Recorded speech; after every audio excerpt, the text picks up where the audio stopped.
de paz, que ao despertar de um novo homem nos induz. Te conclama, irmão, de última hora a ingressar. Que Deus nos guarde a todos, nos enseje muita paz nesta noite, tarde e noite, permitindo que os bons espíritos aqui conosco estejam e permaneçam e nos possam sustentar nos nossos momentos de reflexões. A mensagem inicial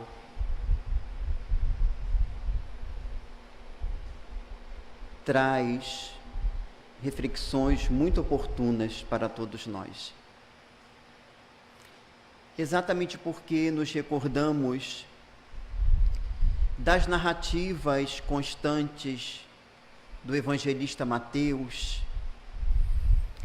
que no capítulo 10 de suas anotações vai fazer a apresentação dos 12 discípulos de Jesus.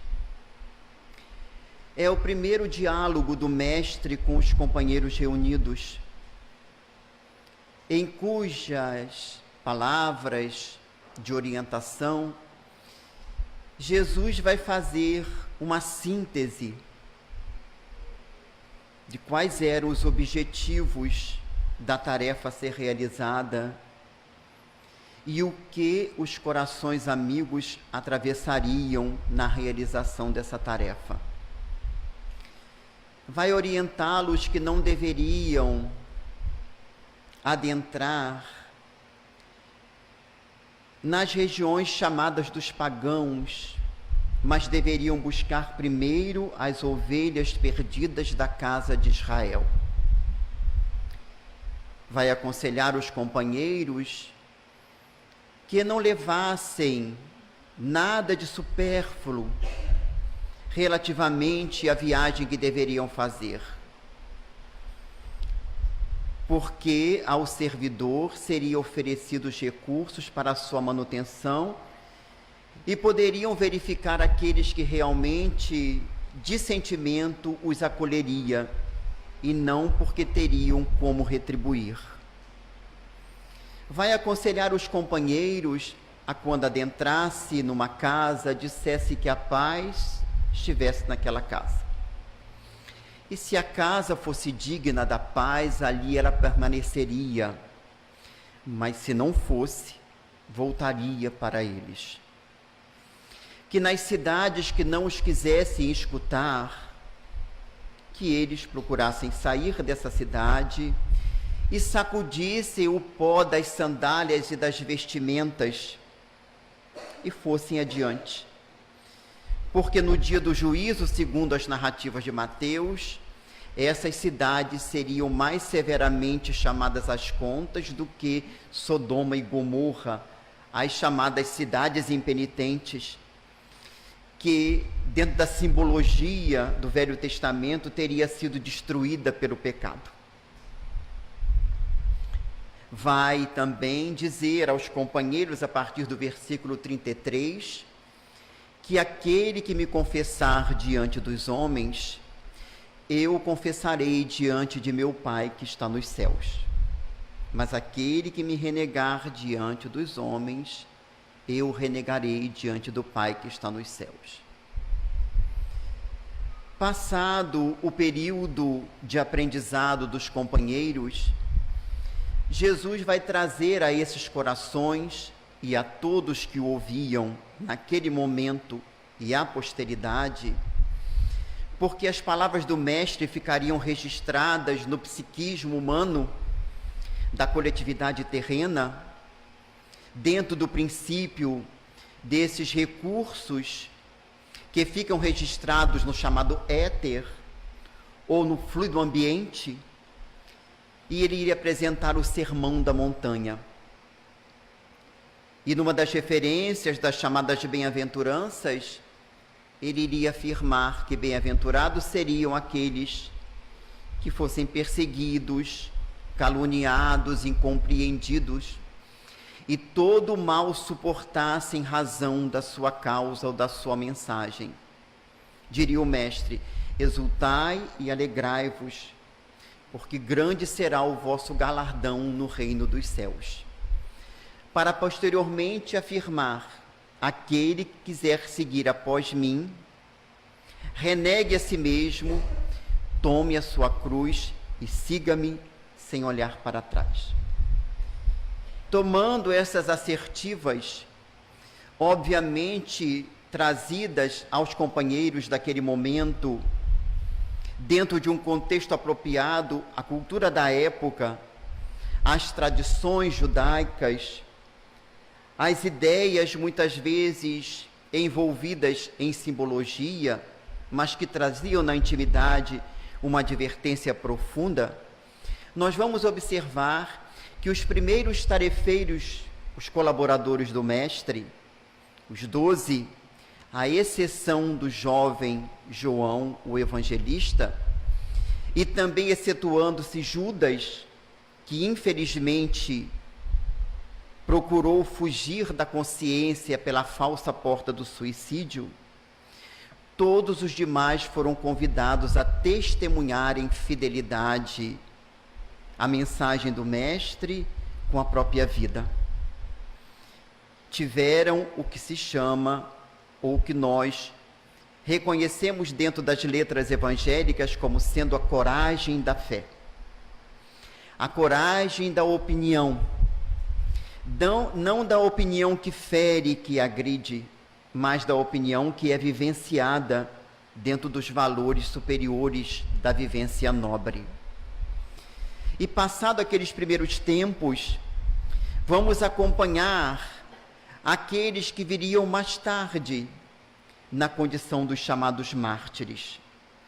Antes mesmo dos discípulos do Cristo serem martirizados, teremos a figura do primeiro mártir do cristianismo, Estevão, ou Gesiel, que na beleza do livro Paulo e Estevão, Emmanuel nos traz toda a saga desse coração, mostrando a vinculação dele com aquele que mais tarde seria o apóstolo da gentilidade. Aliás, razão pela qual Jesus aconselhou os discípulos no primeiro momento a não entrar nas terras dos gentios, porque certamente viria alguém mais equipado para realizar a tarefa que eles naquele momento não estavam preparados para fazer. Mas vamos encontrar também nas narrativas de Emmanuel a figura de um escravo, cuja saga se encontra descrita em Ave Cristo, em que outra oportunidade, alguns anos atrás, quando estivemos nesta casa, nos recordamos dessa figura conhecida como Rufo, que teve o convite de testemunhar a causa cristã numa das circunstâncias mais difíceis da criatura humana. Diante de si, tinha à sua frente sua esposa Deoclécia e suas 2 filhas, também escravas da casa de Ventúlio. Diante de Tassiano, que comandava agora aquela família, Rufo é convidado a prestar culto à deusa Cibele, naquela Lyon do século III do cristianismo nascente, a chamada cidade dos mártires. E ali naquele momento, para que ele pudesse abjurar do pensamento de Jesus, ele tem diante de si uma opção: renegar o pensamento do Cristo, e sua esposa e suas filhas poderiam voltar à sua convivência. Mas do contrário, ele seria sacrificado e elas seriam vendidas para o mercador de escravos da Aquitânia e nunca mais estariam próximas a quem quer que fosse conhecidos. Rufus sente o envolvimento dessa alegria cristã que a mensagem inicial nos fala e que ainda é pouco conhecida na terra. Pela certeza dessa imortalidade e de que todos, mais hoje, mais amanhã, teremos que enfrentar essa realidade espiritual, ele vai apresentar àqueles seus superiores no sentido material, aqueles que possuíam a posse da sua pessoa, mas não lhe possuíam a consciência, porque a consciência é livre. Aliás, questão do Livro dos Espíritos, que nos trata na lei de liberdade, da liberdade de pensamento e da liberdade de consciência, e vai dizer àqueles senhores proprietários daquela grande extensão de terras e de fortunas, que eles também teriam que mais tarde se apresentar à morte. Aonde estavam os ancestrais que possuíram todas aquelas riquezas? Agora estavam nas mesmas posições dos serviçais, pelo menos no que dizia respeito aos corpos, que se decompunham tanto quanto os corpos dos escravos. E sem abjurar a fé cristã, ele vai ser atado a um animal bravio para ter seu corpo espedaçado. E antes do fato acontecer, dele se aproxima o mercador de escravo e sussurra ao seu ouvido: morre em paz. Sua mulher e suas filhas estarão em segurança, porque eu também sou cristão. Naquele momento, como em todos os momentos das nossas existências, de experiências difíceis e de testemunhos, quando temos essa certeza do amparo, o amparo se manifesta de forma mais diversificada. E Rufus desencarna na condição de um mártir que deu o testemunho, que tomou sobre os ombros a cruz e seguiu o Mestre até o final. Mas nós vamos dar um salto no tempo e vamos ao século XIX, porque aqui narramos exemplos daqueles que doaram a vida em testemunho de holocausto, através do martírio que lhes exigiu a consumção do corpo pelas formas mais diversas possíveis. Desde a decapitação de Tiago, irmão de João, até a chamada crucificação de Simão Pedro, em Roma, na colina vaticana, segundo as tradições trazidas dos aspectos religiosos do passado.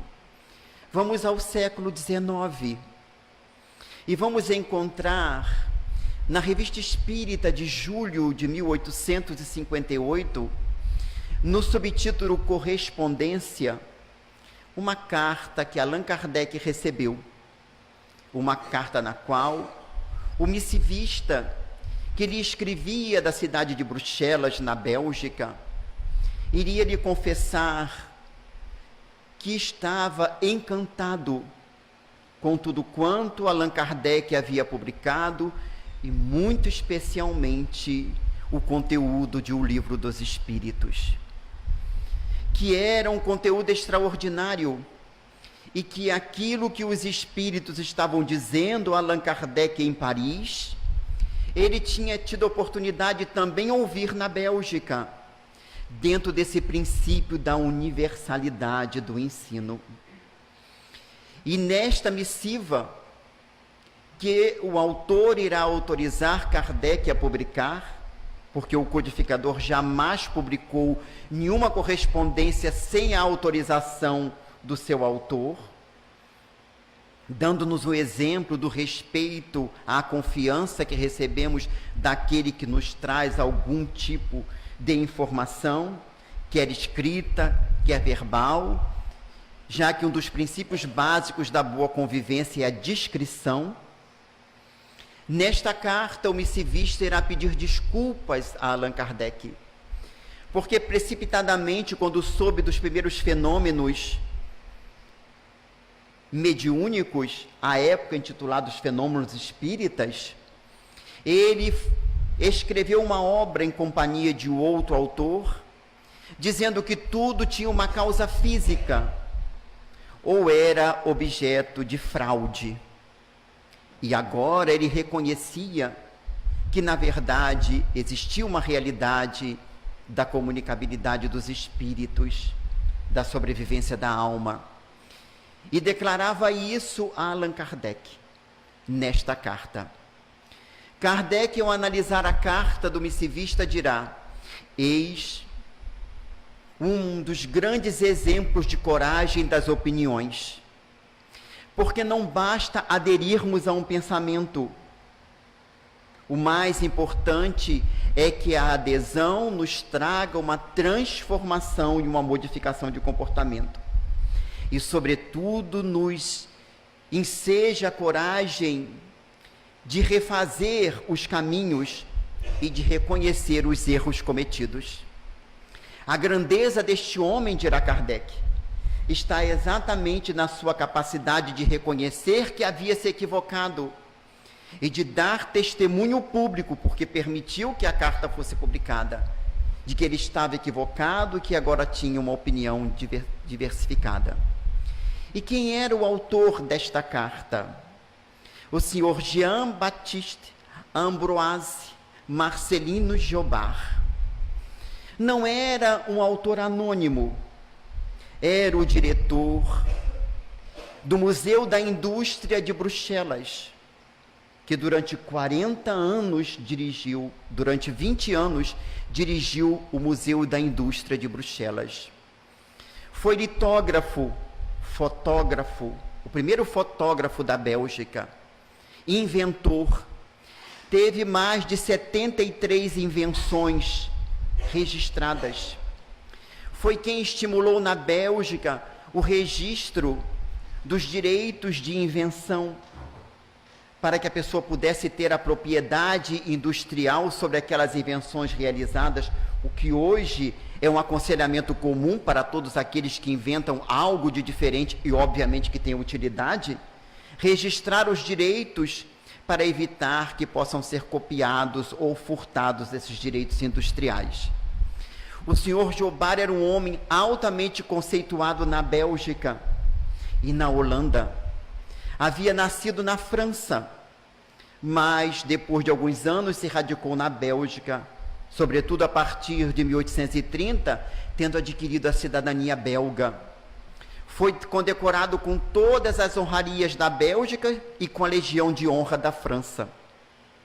Este homem teve a coragem de aderir ao pensamento espírita, de publicamente afirmar isso, e de que quando ia a Paris participar das reuniões da Sociedade Parisiense de Estudos Espíritas.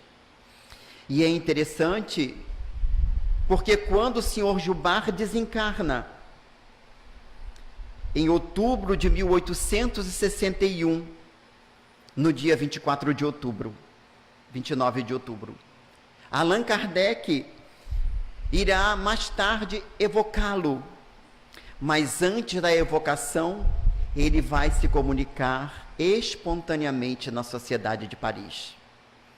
Falar da sua alegria de estar ali, já que a sua desencarnação foi uma desencarnação da chamada morte súbita, mas que não lhe trouxe perturbações. Quase que imediatamente o senhor Jobard adquiriu a lucidez e vai trazer inúmeros esclarecimentos ao codificador acerca do que acontece no momento da desencarnação. Mas o interessante da comunicação de Jobard, dentro daquelas que se encontram narradas no livro Céu e Inferno, na segunda parte, no item Os Espíritos Felizes, porque Kardec coloca Jobard, as suas comunicações, dentro da condição de espíritos felizes, e é muito importante lembrar que é a condição de espírito feliz para as condições da Terra. Kardec não está dizendo que ele era um espírito puro, o que é bem diferente, mas que ele tinha alcançado o grau de evolução que se poderia alcançar dentro da trajetória terrena de um mundo de provas e expiações. Kardec vai lhe fazer um questionamento acerca de comunicações que já haviam sido ditas, que haviam recebido do senhor Jobard. E ele dirá algo muito interessante, que merece ser objeto dos nossos estudos, quando tivermos oportunidade de tomar de novo Céu e Inferno. Ele dirá: quando um homem conhecido desencarna, muitos querem receber comunicações desta pessoa. E muitos espíritos acorrem imediatamente em substituí-lo para se comunicar sem a autenticidade devida e sem a autorização daquele cujo nome utilizam. Seriam as chamadas fake news do mundo espiritual. Aliás, muito constantes. Tanto que Kardec reserva um capítulo do Evangelho segundo o Espiritismo para falar dos falsos cristos e falsos profetas. Já existia fake news naquela época e em todas as épocas. Para que a gente tenha ideia de que isso não é da atualidade e que as fake news do mundo espiritual ainda continuam muito intensas em muitos momentos. Porque basta desencarnar alguém conhecido que em todo lugar já se começa a receber comunicações sem se verificar se o conteúdo daquela comunicação tem os valores morais, espirituais daquele comunicante. E o senhor Jobard vai dizer ao codificador que ele absolutamente não tinha dado aquelas comunicações, pelo menos em determinados locais. Mas não ficaria só aí. Em 1864, na Revista Espírita de dezembro, o senhor Jobard vai retornar à Sociedade de Paris, por um outro motivo. Uma médium sonâmbula havia recebido uma mensagem que dizia ser do senhor Jobard. E nessa mensagem, que aparentemente tinha um cunho da caridade, do amor, da fraternidade, porque isso também é um enfeite que se coloca, né? Um ademanes para tentar dissimular o conteúdo, dirá no meio da mensagem que era lícito cobrar mediunicamente dos ricos para dar aos pobres.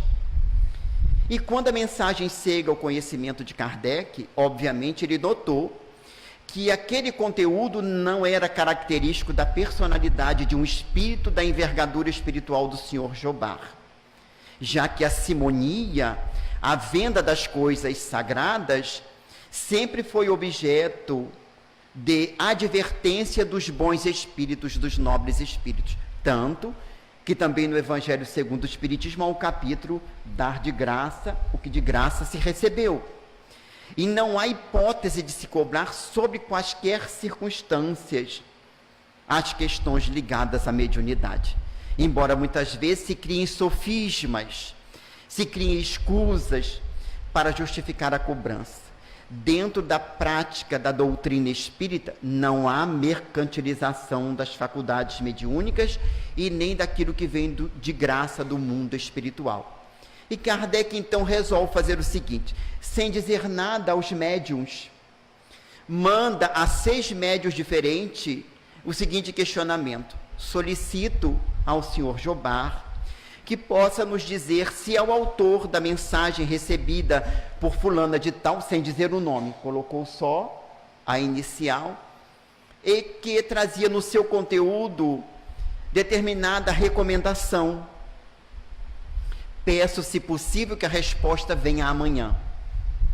E os 6 médiuns diferentes que serviam ao codificador naquele período receberam 6 mensagens, cuja a forma era diferente, mas o conteúdo era o mesmo.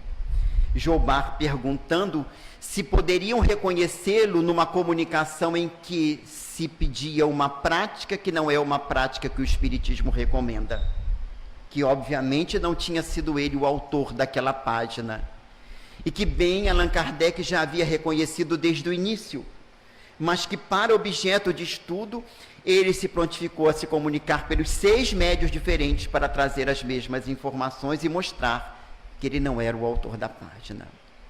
Kardec vai ressaltar então, ao falar do senhor Jobard, desta coragem da fé, de ter, diante da sua condição, enquanto encarnado ainda, de um homem de projeção dentro do contexto da Bélgica, ele se afirmar espírita numa época em que o espiritismo era perseguido, era caluniado, era de todas as formas, colocados obstáculos à divulgação da mensagem espírita.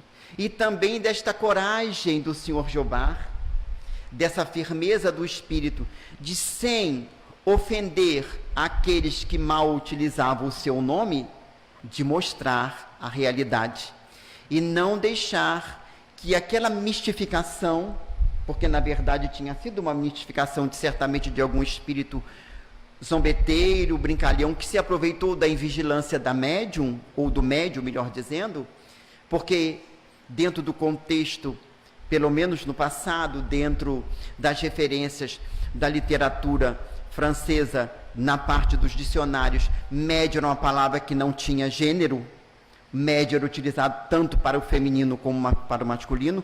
Hoje que nós vemos em muitas publicações a médium, o médium, mas nas referências mais antigas sempre foi o médium.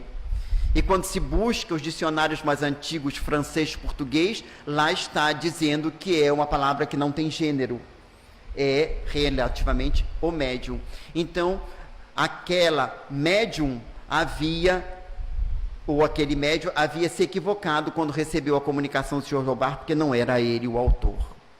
Mas vamos buscar um outro fato, uma outra forma de testemunhar a coragem da fé. Vamos buscar agora uma quinta-feira à noite, o dia 21 de maio de 1874. Numa sala em Londres, uma jovem muito emocionada se despede dos presentes àquela reunião. Durante um largo período, ela havia participado daquelas atividades. E agora, sendo homenageada inclusive por um dos participantes, o Sr. Tape, que levou um ramalhete de flores, ela pede que as flores fossem distribuídas no chão, que todos se assentassem do chão, e ela toma de uma flor, entregando a cada um em agradecimento.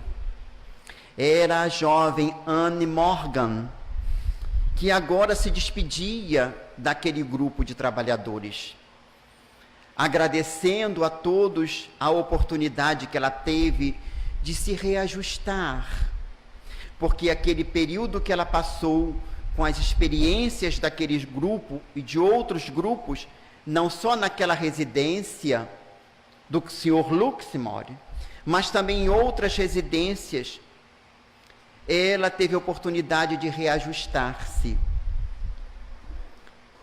Numa outra sala, ouve-se um choro convulsivo, e a jovem que se despede adentra a sala para falar com uma outra jovem que lá estava. Não chore. E a jovem lhe dirá, fique mais um pouco. E ela disse, não posso. O meu compromisso está terminado. Agradeço a você e que Deus te abençoe e guarde. Este fato se encontra narrado numa obra que terá como autor uma das personalidades mais importantes do século XIX na Inglaterra. Considerado um dos maiores cientistas do século XIX, um dos maiores químicos, o maior físico do século XIX. Estamos falando de William Crookes. E esse fato está narrado no livro Fatos Espíritas, publicado pela Federação Espírita Brasileira, e no livro intitulado Kate King, de autoria de Wallace Leal Rodrigues, publicado pela editora O Clarim, de Matão, em São Paulo. A jovem Anne Morgan, ou Anne Owen Morgan, utilizou-se o pseudônimo de Kate King. E ela dizia que tinha sido filha de Henry Owen Morgan, que no século XVII, do final do século XVI, início do século XVII, tinha sido um dos maiores piratas do Caribe. Mais tarde nomeado governador de Jamaica, e alguns biógrafos dizem que ele tinha uma fortuna de 13 milhões de dólares americanos à época, de rapina, porque pirateava naquelas regiões do Caribe. Ela dirá, desde aquele mês de abril de 1872, quando por primeira vez se materializou diante do sábio William Crookes, que este período de experiência que ela vinha atravessando fazia parte dos seus resgates espirituais, pelos compromissos assumidos durante os períodos dessa encarnação anterior, porque certamente também se recuperou de tudo quanto o pai havia conquistado de forma ilícita. E é interessante porque nós vamos encontrar este homem extraordinário, William Crookes, iniciando as suas pesquisas na área da espiritualidade há 150 anos, no ano de 1859. Ele teve ensejo de participar de primeiras experiências com outros 2 médiuns. Mas será a partir do dia em que uma jovem de 15 anos, Florence Cook, bateu à porta de sua residência, sem que os seus pais soubessem, para lhe pedir que ele pudesse pesquisar as suas faculdades, que a vida de William Crookes iria mudar.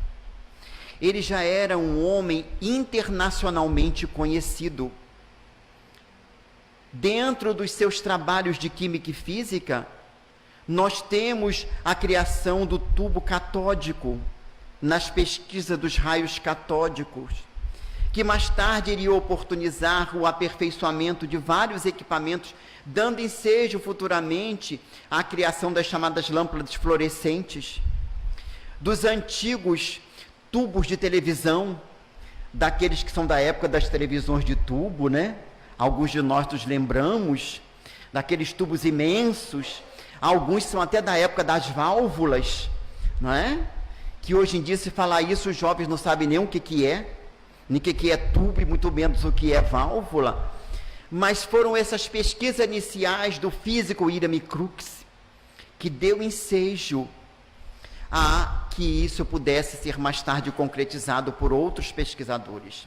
Aliás, numa revista de circulação semanal, ou mensal, ou quinzenal, que fala muito dos aspectos da ciência na atualidade, há um artigo, na última que saiu, pelo menos a que chegou às nossas mãos, que fala exatamente relativamente à questão da ciência e da religião. E o articulista, num determinado momento, diz que muitas pesquisas científicas que são realizadas por determinados pesquisadores, depois que aquilo fica comprovado, os que vêm após dão seguimento ali, e não necessariamente tem que começar de onde o outro começou. Porque se todos fossem começar de onde começaram os primeiros pesquisadores, a ciência não tinha avançado. E eu achei muito interessante a afirmativa dele neste ponto do artigo. Embora nem sempre possamos concordar com todas as referências do artigo, até porque ele traz uma referência acerca de dogmas, colocando a palavra dogma como sendo apenas uma coisa religiosa, e na verdade a própria ciência tem seus dogmas, seus princípios científicos, que são objeto de questionamentos, de pesquisas, o que é diferente do dogma religioso, que não se questiona, como falamos aqui na outra oportunidade, quando aqui estivemos. Mas ele fala desse segmento das pesquisas, e é interessante que na área das pesquisas ligadas à química e à física, realizadas por William Crookes, que ficou, como dissemos, internacionalmente conhecido, os pesquisadores que vieram depois dele deram seguimento às suas pesquisas e conseguiram levar adiante os estudos necessários para a consecução de outros valores de progresso da ciência. E nesse período, quando ele entrava em contato com a Florence Cook, ele resolveu estudar para negar aqueles fenômenos, para dizer que se eles não eram objeto de alucinação, certamente era objeto de truque, de fraude, mas que na verdade não eram fenômenos autênticos. A grandeza deste homem está que, embora todos os valores que ele já havia realizado até ali, foi o descobridor do elemento tálio, em 1874, ele vai fazer as suas pesquisas, Pesquisas que serão realizadas inicialmente na sua residência, em companhia da sua esposa, dos pais de Florence Cook, porque ele teve o cuidado dos pais da médium participar das reuniões, de uma irmã da médium Kate, que também era médium de efeitos físicos. E a partir dessas pesquisas, Crookes começa a refazer o seu pensamento acerca da realidade, da imortalidade da alma.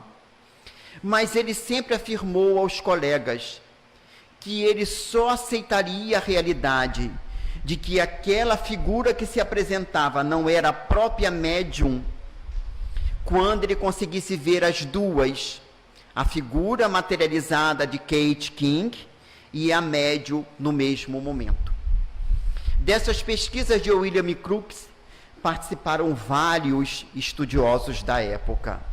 Não foram pessoas leigas, foram pessoas que tinham conhecimento científico. Alexandre Aksakov, um grande pesquisador russo, conselheiro do czar da Rússia, teve ensejo de ser testemunha das materializações de Kate King antes que se materializasse para William Crookes, e afirmar a Crookes que os fenômenos eram autênticos. E Crookes lhe afirmar: mas eu só acreditarei quando ver as duas juntas. Crono Varley, considerado um dos maiores engenheiros eletricistas da época, responsável pelos cabos transoceânicos de telegrafia, que eram os mais modernos da época, e que hoje nem se fala em telégrafo, porque é coisa do século XIX, não é? Os códigos Morse, até que falte sinal de internet e de celular, e talvez a gente tenha que voltar aos códigos Morse, né, do telégrafo. Crono Varley foi testemunha de vários fenômenos de materialização de Kate King. Auxiliou William Crookes na elaboração de equipamentos elétricos à época, para que durante o fenômeno em que a médium era amarrada na cadeira, as mãos amarradas, o corpo amarrado, a cadeira presa a elos de bronze no chão, os nós que eram dados nas amarraduras eram selados com os selos de cada pesquisador. Foi colocado nos pulsos e no corpo da jovem Florence Cook fios no qual corrente elétrica eram atravessadas e chegavam a um aparelho para ver qual era a resistência elétrica que o corpo da médium produzia, e para registrar qualquer mínimo movimento dela. Porque, embora os fenômenos ocorressem em frações de segundos, o espírito saía da cabine materializado, conversava com as pessoas, voltava para a cabine, eles achavam que poderia ser a médium que trocava de roupa, como ninguém sabe, né? Porque amarrada, selada, e ela trocava de roupa, saía, voltava, e eles colocaram esses fios ligados a um aparelho elétrico para que pudessem ver que se ela se mexesse, o aparelho registrava. E não houve nenhum registro durante todas as sessões. Houve sessões em que William Crookes colocou 5 câmeras fotográficas diferentes, algumas delas que fotografavam com 2 lentes em conjunto, para ter uma imagem tridimensional. Olha que coisa moderna para a época. Mas tinha imagem tridimensional através dos monóculos, que também não é da época de nenhum de nós, né? Que a gente via fotografia pelo monóculo, né? Que era o negativo inverso, e a gente se via naquelas fotos, né? Isso é coisa do século XIX também, e de uma parte do século XX. Porque talvez muitos de nós ainda temos monóculos em casa, guardados da nossa infância, né? Que hoje estamos tentando transferir para a fotografia, mas que os jovens não sabem o que é monóculo. E ele usou dessas câmeras para fotografar o espírito. E fotografando o espírito Kate King, em vários momentos, ele comprovou que não era uma ilusão, porque alucinação e ilusão não pode ser fotografada. Há fotos em que o espírito está de braço dado com ele e ele dirá: é uma mulher verdadeira, tem temperatura, tem todas as aparências de uma mulher. E para comprovar a realidade deste fenômeno de materialização, que em O Livro dos Médiuns nós vamos estudar naquilo que Kardec vai chamar das aparições tangíveis ou dos agêneres, no capítulo próprio do Livro dos Médiuns, quando ele vai falar da bicorporiedade, da transfiguração e das aparições tangíveis. Inclusive ele vai analisar a teoria da alucinação, demonstrando que era impossível ser alucinação nesses casos. Kardec já havia analisado ao seu tempo. Kate King um dia propõe às senhoras presentes à reunião, a senhora William Crookes, a mãe da médium e uma escritora que usava um pseudônimo e frequentava as reuniões, uma escritora famosa da Inglaterra, que pudesse acompanhá-la numa câmara reservada. E tirando o véu ectoplásmico que cobriu o seu corpo, ela se apresenta àquelas senhoras num lugar reservado, sem que os homens vissem, obviamente, completamente desnuda. E as senhoras irão declarar: era uma mulher de corpo inteiro. E de repente desaparece da visão daquelas testemunhas. Durante praticamente 3 anos, quase, o espírito Kate King vai se materializar para esses sábios. E William Crookes, que havia sido convidado a estudar e declarar, vai à Real Sociedade de Londres dizer que, após todos os seus estudos e relatórios, que inclusive haviam sido publicados num jornal de espiritualismo, muito em voga à época, ele não dizia que os fenômenos espíritas eram possíveis, ele dizia que os fenômenos eram reais. E alguns membros da Sociedade Real de Londres de Ciência acharam que William Crookes estava gagá em 1874.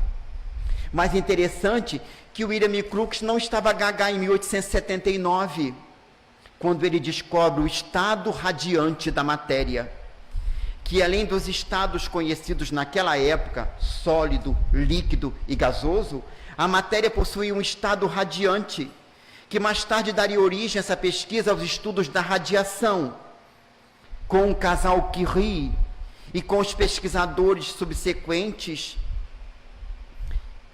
Albert Einstein e outros, que iriam estudar esse estado diferenciado da matéria, e a matéria deixar de ser aquela matéria sólida da física newtoniana para ter a dimensão de um outro estado, na verdade, mostrando que a matéria é energia condensada ou congelada e que a energia é a matéria dissociada.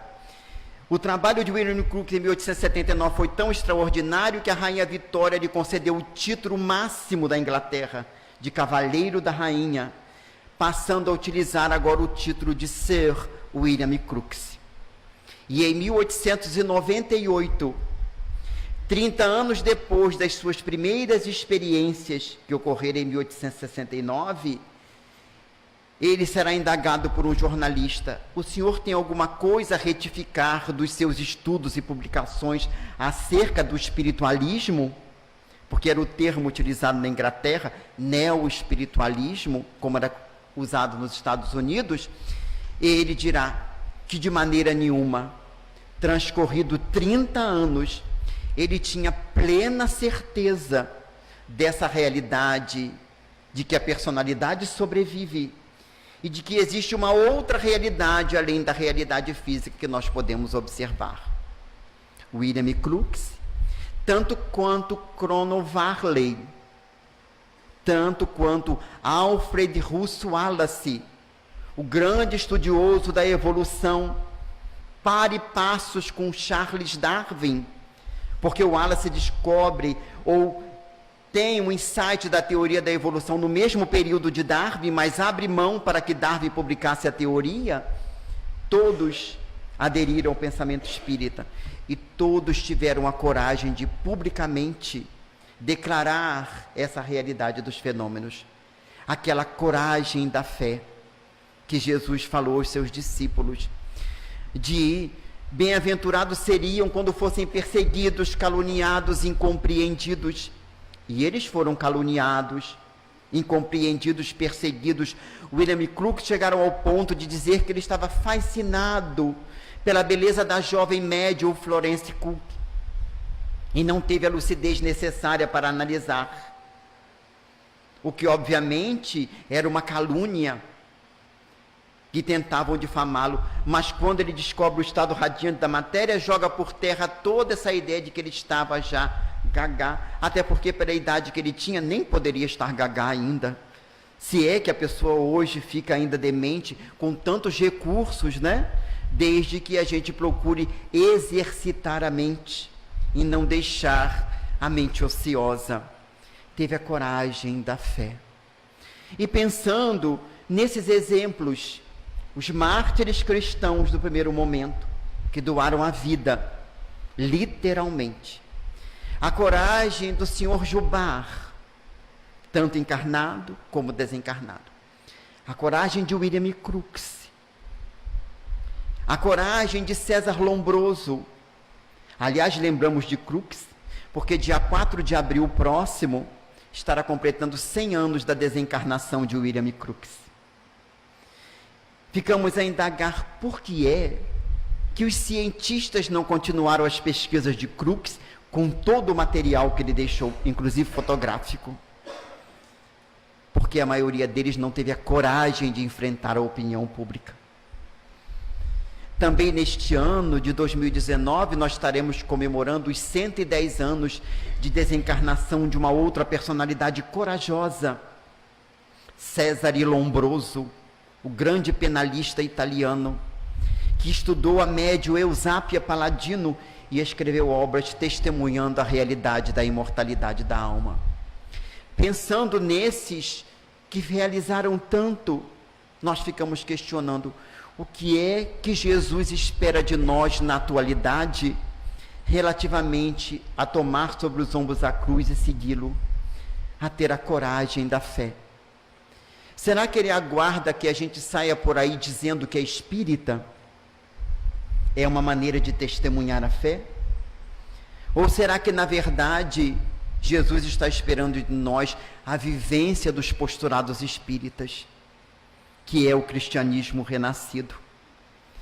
Será que ele não está aguardando de nós essa coragem das opiniões na nossa vivência diária, dentro do lar? Porque quantas vezes não temos a coragem de viver os princípios que o pensamento do Evangelho nos apresenta e a doutrina espírita nos convida, de equilíbrio, de bom senso, de lucidez dentro do ambiente doméstico? E muitas vezes no processo educacional dos filhos, somos pais laissez-faire, deixa fazer o que quiser, para não desagradar, para não criar atritos, esquecidos de que a paternidade e a maternidade é uma missão, que teremos que prestar conta posteriormente. Este é um tipo de coragem da fé, de exemplificar e ensinar como deve ser feito. Mas às vezes nós esquecemos de que estamos sendo observados pelos filhos, ou por aqueles que temos responsabilidade, ou pelos demais familiares e amigos no ambiente profissional, por exemplo. E às vezes não temos a coragem de testemunhar pela vivência saudável. No meio da perturbação, sermos o elemento de equilíbrio. No meio onde surge a calúnia, a difamação, o diz que disse, sermos, como diz Emmanuel, o algodão do silêncio, que envolve o espinho da maledicência para que não fira mais ninguém. Esta é a coragem da fé que está sendo solicitada de nós nos dias da atualidade, aliás, como a página inicial nos diz. A alegria cristã não é a algazarra de uma aparente felicidade exterior, de conquistar coisas, de buscar os destaques nas colunas sociais, de achar que usufruir de tudo imediatamente é a busca da felicidade. Felicidade é exatamente uma conquista íntima, de consciência tranquila, independentemente da posição em que possamos estar na vida, se com recurso ou sem eles, numa condição de saúde ou de enfermidade, tendo renascido nesta ou naquela realidade de país, em qualquer continente, em qualquer etnia, podemos ser felizes se buscarmos conquistar essa felicidade por uma vivência saudável. Numa página belíssima que está no Momento Espírita, dentro do site da Federação Espírita do Paraná, aliás, que realiza um trabalho magnífico de divulgação do pensamento espírita, há uma página intitulada Coragem da Fé. E nessa página, o articulista do Momento Espírita vai nos dizer da necessidade da coragem de manter a sobriedade de conduta diante das dissipações de toda a ordem, diante dos vícios morais, da maledicência, da preguiça, da irascibilidade, da violência, da agressividade e dos outros vícios mais comuns, dos alcoólicos, das drogas aditivas, que tantas vezes têm desestruturado famílias inteiras. A necessidade de que, se estamos trazendo essas dificuldades, buscarmos os recursos para o tratamento. O tratamento terapêutico, por exemplo, na casa espírita, pelo passe, a água fluidificada, que são as autênticas terapêuticas espíritas, já que as demais terapias, chamadas alternativas, não são terapêuticas espíritas e, portanto, deveriam estar portas afora da casa espírita. E ao lado da terapêutica espírita, a terapêutica médica, os grupos de apoio a alcoólicos anônimos, narcóticos anônimos e outros tantos. Se temos dificuldades na área psicológica, determinados transtornos de comportamento, buscar a ajuda de profissionais competentes, ao lado da terapêutica do passe, da água fluidificada, do estudo, para arejarmos a mente. É esse tipo de coragem da fé que nos é exigido hoje. Porque utilizarmos atualmente do rótulo espírita ficou quase banal, porque muitas das personalidades que estão nas revistas, nas capas de revistas, se dizem espíritas. Novelas mostram fenômenos mediúnicos e algumas terapias ligadas a existências passadas, embora não necessariamente são novelas espíritas, mas trazem elementos que o espiritismo estuda, nem sempre com a realidade que a doutrina ensina. Então ficou uma coisa muito comum. Ninguém se espanta mais quando alguém diz que é espírita, quase que é um status. Mas uma coisa é nos afirmarmos espírita através da palavra, e outra coisa é o convite que o Evangelho nos faz: viver o espiritismo na família, no trabalho, na sociedade e na casa espírita, dentro de um conceito de convivência amiga, fraterna, estudando para adquirir lucidez, para tomar as decisões adequadas nos momentos precisos, lembrando a advertência do codificador em Obras Póstumas, quando trata da constituição do espiritismo, aqui lembrada pelo Said quando esteve aqui algumas semanas atrás.